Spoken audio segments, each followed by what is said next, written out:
When you turn off the AC in Florida, you're not only stopping the cooling, you're stopping the dehumidification. Your air conditioner is your primary moisture control tool. Hi, this is Ricardo Lopez with Marisol Properties. Today, I want to talk to you about 3 silent enemies that could be destroying your home right now without you even knowing about it. They are moisture, mold, and termites. If you live in Florida, especially here on the Space Coast, these threats are active 365 days a year, and ignoring them can cost you tens of thousands of dollars. Let's talk about the first enemy, moisture.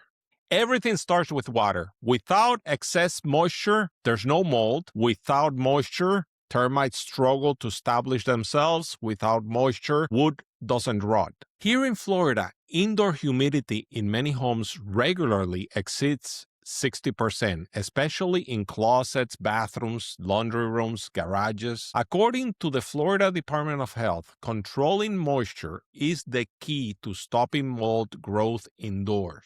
And why 60%? Because above that level, the environment becomes hospitable to mold spores and wood-destroying fungi.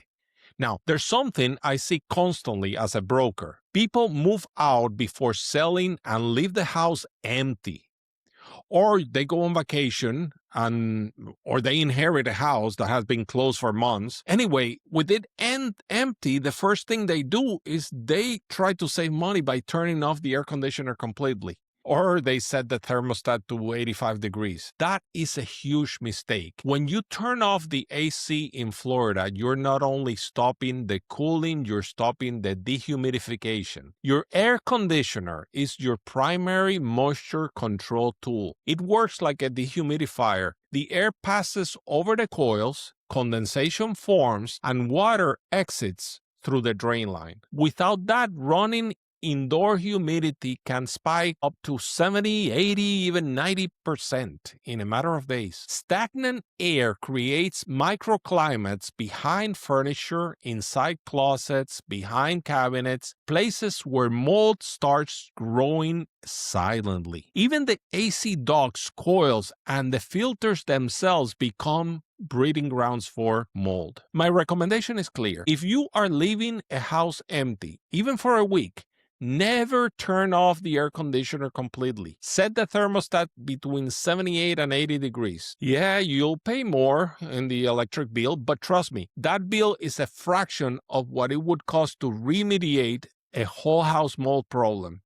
I have seen houses where they had to open walls, replace drywall, treat the ducts, and in extreme cases, tent and fumigate the entire home, all to save $50 a month. But moisture doesn't just come from the air. It also comes from the plumbing, leaks, roof leaks, poor drainage around the foundation, condensation on the AC, poor ventilation, even drying clothes indoor. A few months ago, I had a problem right here in my house.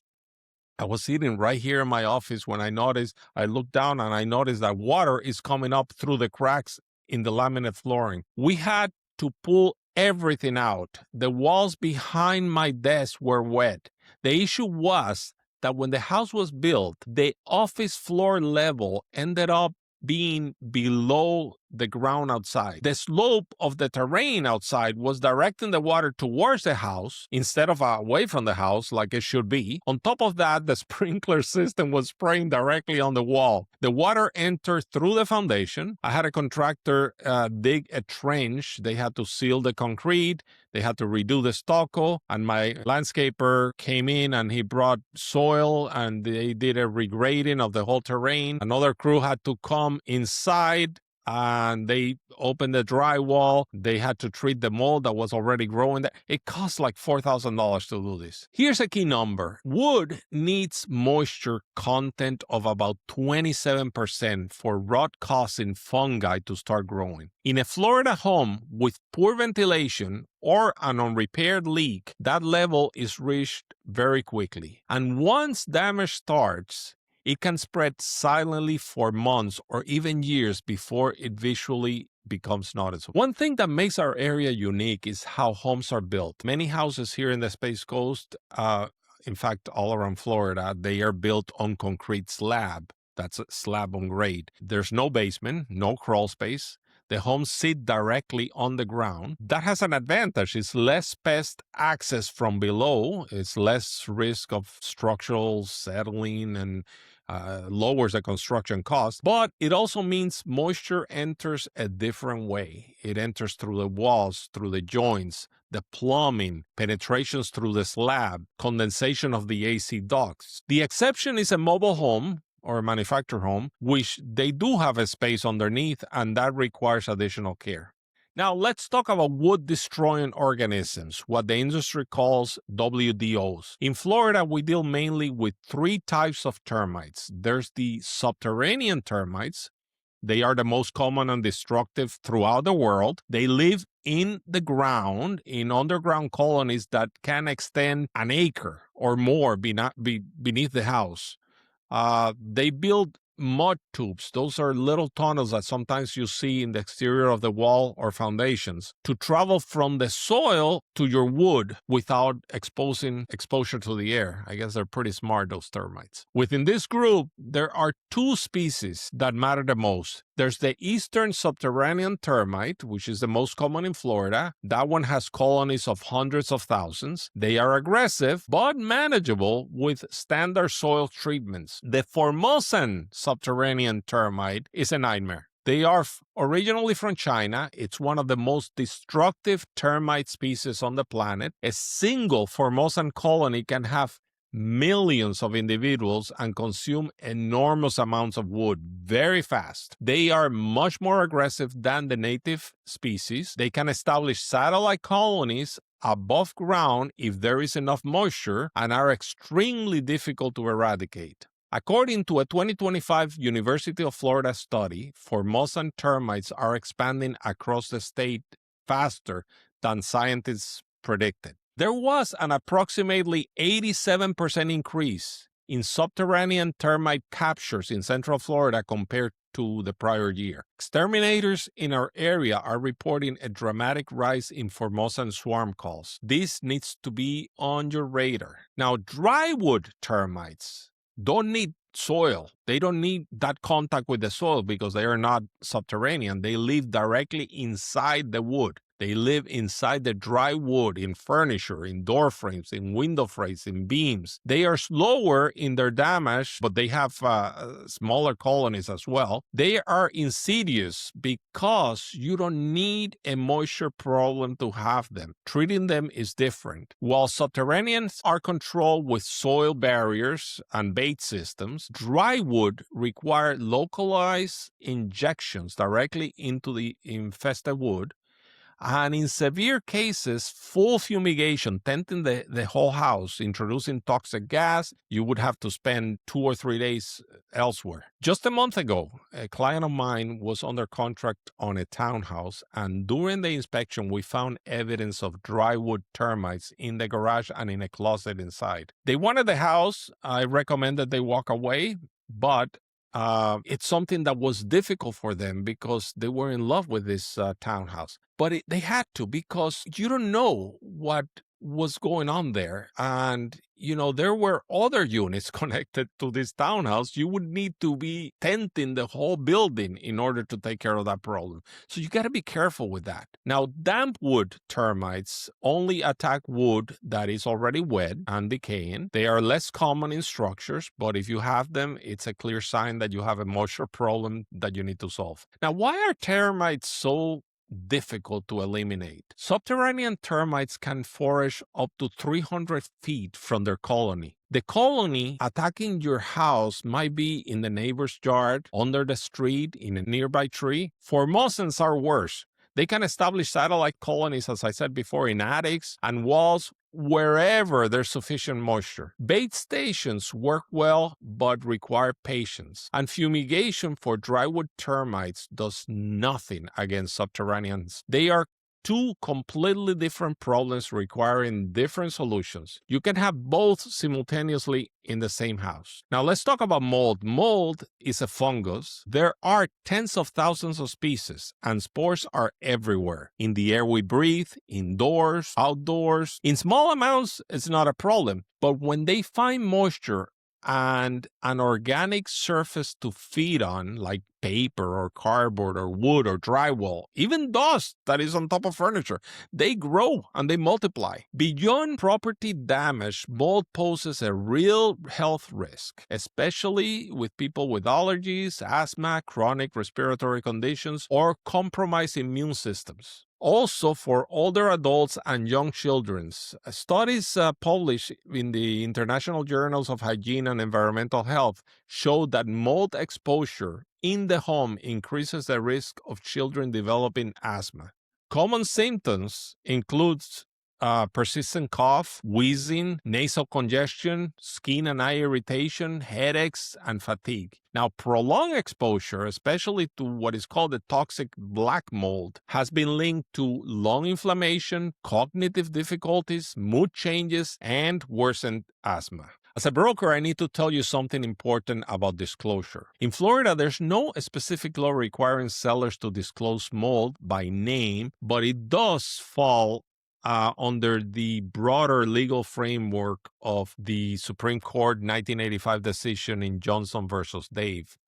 That established that when a seller knows of facts materially affecting the property's value and that aren't easily observable by the buyer, they have the duty to disclose. And mold qualifies perfectly as a material fact. So if you're selling and you know there's mold or there is a moisture problem that could have caused it, you have to disclose it. If you're buying, ask specifically about any history of leaks, water damage, or prior remediation. Also, mold remediation in Florida must be performed by licensed contractors. When we had the issue at my house, we hired a company that specializes in mold remediation. Don't let anyone with a bottle of bleach tell you that they have solved the problem, because that's not it. Now let's talk about wood rot fungi. There are types that commonly also appear in the WDO inspections.